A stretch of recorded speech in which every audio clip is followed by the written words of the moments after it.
Let's face it, whatever you're selling, someone else is probably selling it too. But that doesn't mean that there's no space for you in that market. The real challenge is standing out. In this episode of the No Filter Founder with me, Sony Panda, I'm breaking down exactly how to make your business unforgettable, even in a sea of similar brands. So I'm going to drop this in segments. And the first one being don't panic about competition. So a competition can actually validate your ideas. Trust me when I say it's easier said than done, but the positive is it just shows that there's a demand for your product. But instead of worrying about who else is doing it, focus on how you're going to be doing it differently.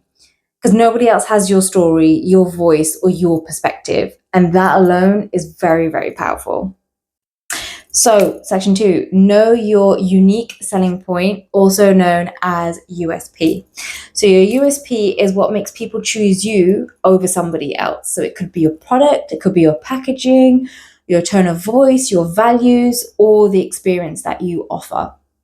So, for me, when I started my hosiery brand, I knew that my edge was creating a safe space, a non-judgmental space for men to feel seen as well as women. They want to feel sexy, they want to feel seen, and they want to feel included without fast fashion vibes or just boring basics. So think about what you would bring to the table that others don't, because that is really where you are going to shine. That is going to be the main spotlight. So, number 3, speak directly to your people. I cannot emphasize that enough when I say your people.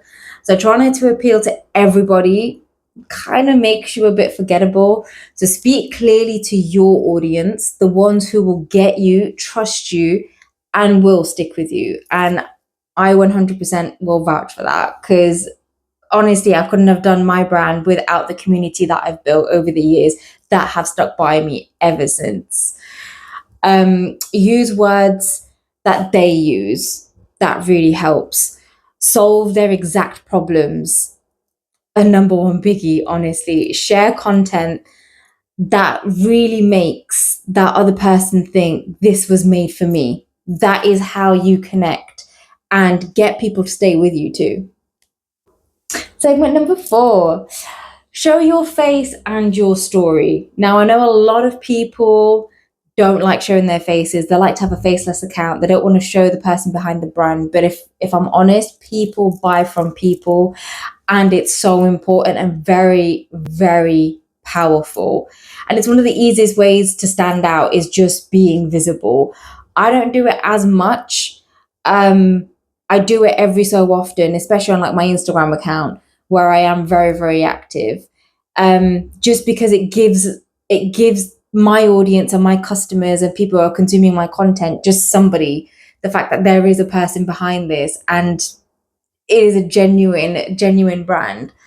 So for instance, showing behind the scenes, like how I do sometimes, talk about why you started it can really help. Sharing your wins as well as your struggles, create a podcast like I am. Having that honesty helps build the trust pretty quickly with your consumers, and most people aren't doing enough of this. That's one thing I've noticed in this journey. Number 5, so creating a memorable experience. Now, this is something that I love doing with my brand.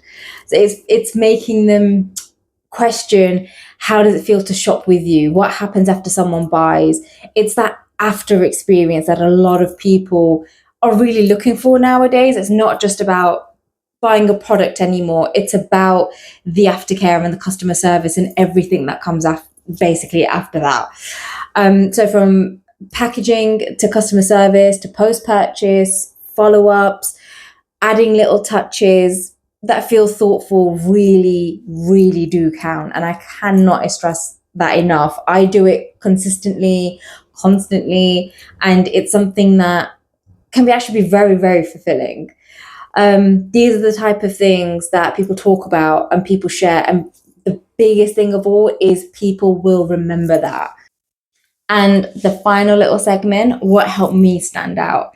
I don't want to give all my secrets away because I like to keep that exclusive to my customers.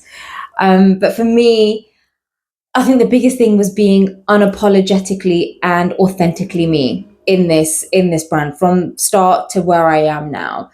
I didn't try to act like a really big brand, try and push my product everywhere, trying to be a robot. I wasn't trying to do any of that.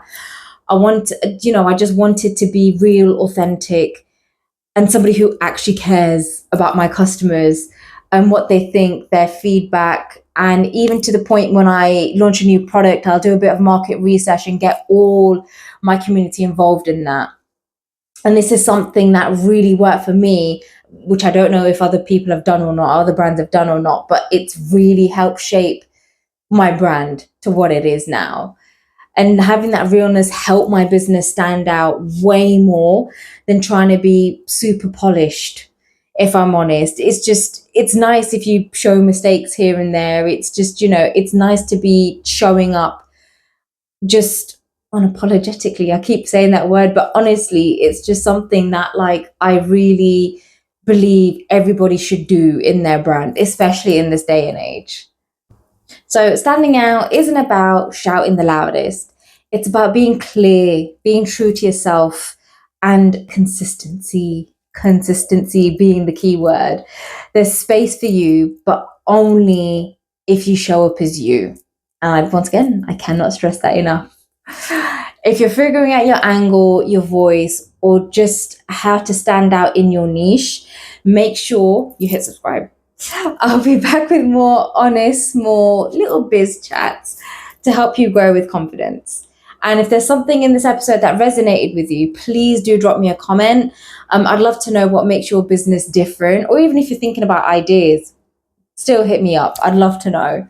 So I'm Sony Panda. This is the No Filter Founder, and I'll see you in the next episode.